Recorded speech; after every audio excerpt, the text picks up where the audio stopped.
E fala aí, seus malandros.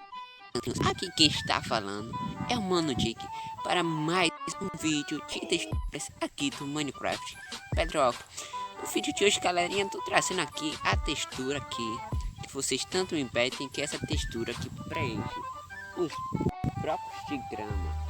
Essa textura, galerinha, ela é uma textura muito boa e muito leve, é simples, excelente. O link dela, do download dela, estará aqui nos comentários.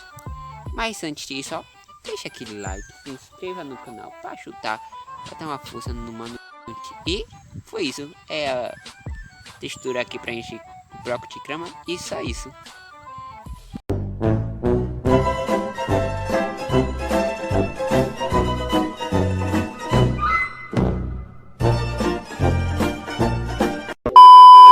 Mentira, galera, mentira. Além dessa textura preencher aqui esses blocos de grama, ela também preenche o que? Deixa eu ver. Ela preenche aqueles blocos de grama do Nether.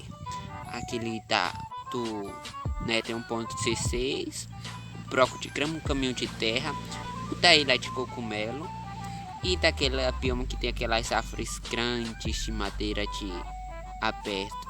Essa textura, galera, vale muito a pena vocês colocarem no seu mundo. Olha como fica bonita a montanha recheada.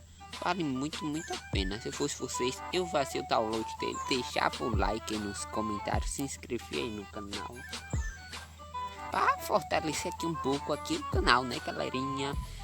Aqui, ó, como deixa muito, ó, fica uma maravilha. Vale muito a pena vocês fazerem o download dela aí. O download dela está aí na descrição do vídeo. Vai lá aí e faz o download dela aí se você quer deixar seu mine bonitinho assim como. Então foi isso, galera. Espero que vocês tenham gostado da textura. Se inscreva aqui no canal, deixa aquele like. Aqui quem está falando é o Mano Dick, se despedindo de mais um vídeo. Então tchau e valeu!